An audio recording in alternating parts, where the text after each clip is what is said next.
नमस्कार दोस्तों, सभी व्रती महिलाओं को करवा चौथ के पावन पर्व की हार्दिक शुभकामनाएं। माँ करवा आप सभी के सुहाग को लंबी आयु प्रदान करे। सुख, सौभाग्य और समृद्धि से आपका परिवार सदैव भरा रहे। ऐसी शुभकामनाओं के साथ आइए सुनते हैं करवा चौथ की पौराणिक कथा।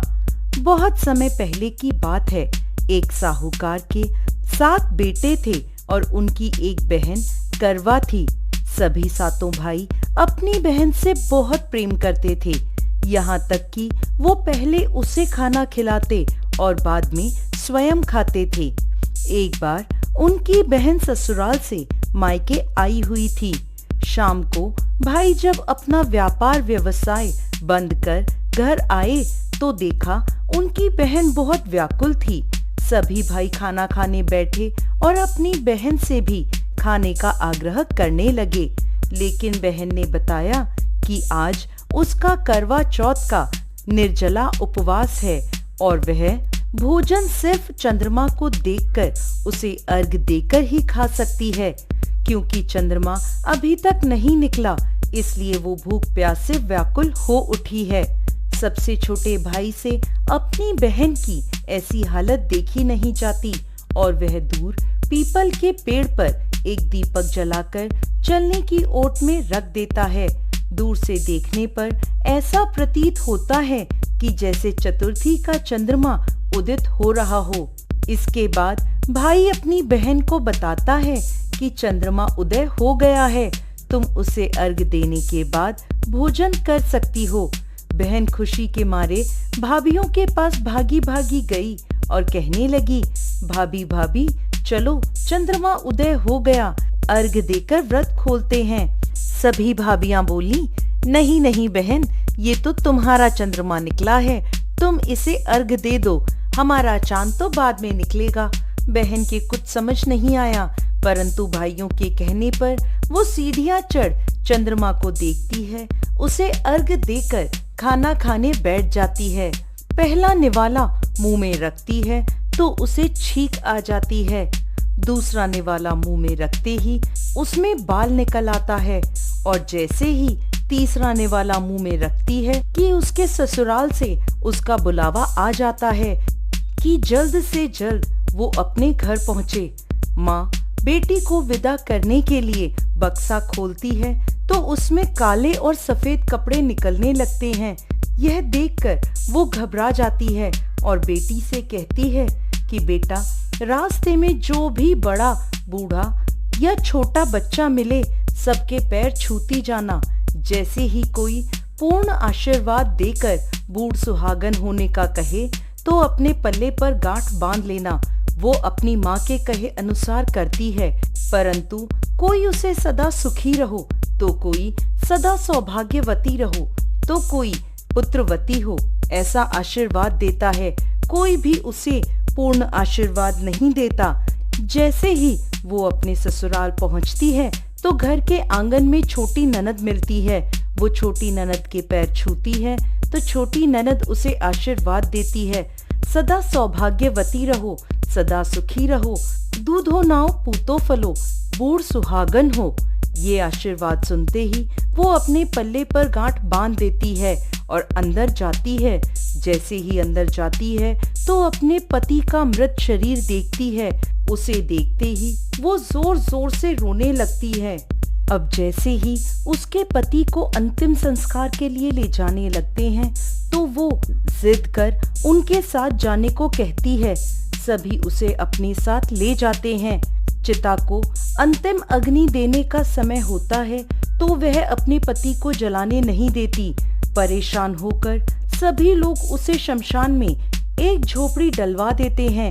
वो अपने पति के शव को लेकर वहां बैठ जाती है और उसकी देखभाल करती रहती है। उसकी छोटी ननद रोज उसके पास आया करती और उसे खाना दे जाया करती थी और वह सुबह शाम अपने पति की साफ सफाई करती और उसके पास बैठी रहती। अब वो हर महीने की चौथ का व्रत करने लगी। व्रत करती, चंद्रमा को अर्घ देती और जब जोत करने बैठती तो चौथ माता प्रकट होकर कहती, करवा ले, घनी बुखारी करवा ले, भाइयों की प्यारी करवा ले। तो वह उनसे अपने पति की आयु मांगती, तो हर महीने की चौथ माता उसे ये कहकर वापस चली जाती कि तेरा सुहाग हमने नहीं, सबसे बड़ी चौथ माता ने लिया है, तो उन्हीं से अपना सुहाग वापस मांगना। ऐसे ही अश्विन माह की चौथ आई तो करवा उनसे कहने लगी, माता मैं 12 महीने से यहाँ बैठी चौथ का व्रत कर रही हूँ, अब तो मुझे मेरा सुहाग वापस लौटा दें। अश्विन की चौथ माता बोली, तेरा सुहाग मैंने नहीं लिया, मुझसे बड़ी कार्तिक की चौथ माता तुझसे नाराज है। यदि तू अपने पति के प्राण वापस चाहती है तो उनके पैर पकड़ लेना और छोड़ना मत।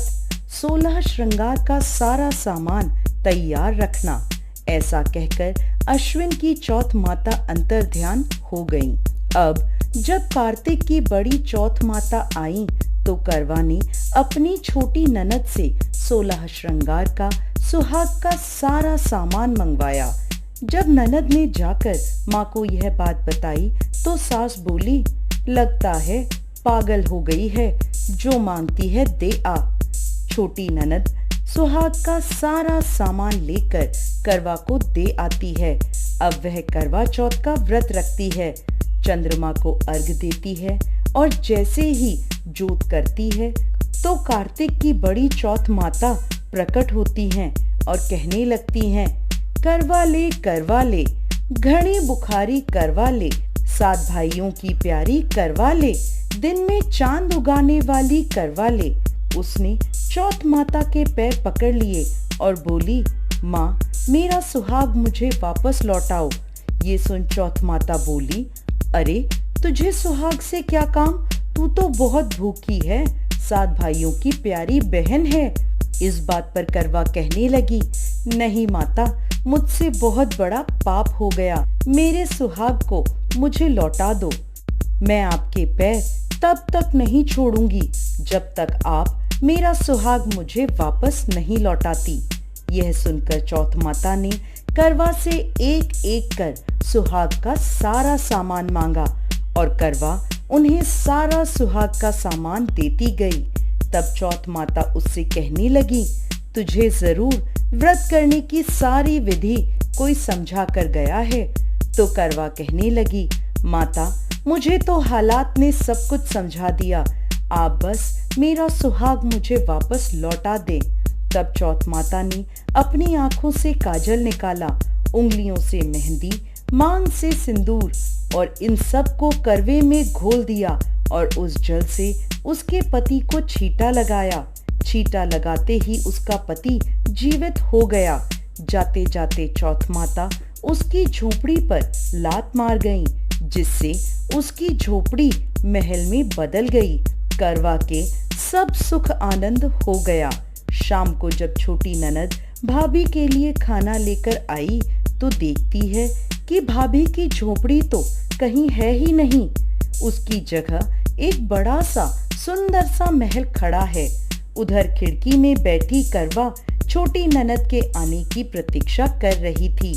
छोटी ननद को आवाज देकर करवा दौड़ी दौड़ी उसके पास